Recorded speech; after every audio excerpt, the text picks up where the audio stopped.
তো আজকে আমি প্রথমবার ক্যান্টিনে সবার জন্য ভাত বানালাম। হাই, আমি সঞ্জয় আর আমি কেরালা একটা হোটেলে কাজ করি। তো সকাল সকাল রেডি হয়ে আসলাম, এসে আমার কাজগুলো কমপ্লিট করে ফেললাম আমি।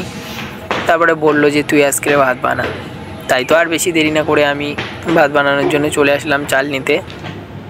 তো চাল নিয়ে আমি 4 থেকে 5 বার ওয়াশ করে নিলাম ভালো করে। তো ওয়াশ করে চলে আসলাম আমি ভাত বসানোর জন্য। আর এই যে এটা দেখছো, এটা এখন ভাত বানাবো। আর হ্যাঁ, এটা কিন্তু আমি এখানে এসে প্রথমবার দেখেছি। তো এখন আমি চাল ঢেলে লক করে দিই। 2 থেকে 3 ঘন্টা ওয়েট করতে হবে ভাত হওয়ার জন্য।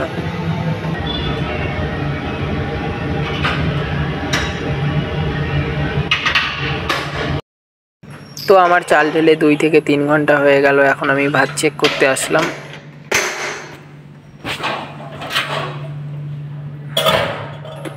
চেক করতে এসে দেখি এদিকে ভাত হয়েই গেছে। তো এখন আমি অন্য কাজ করি। দেখা হচ্ছে পরের ব্লকে। টাটা।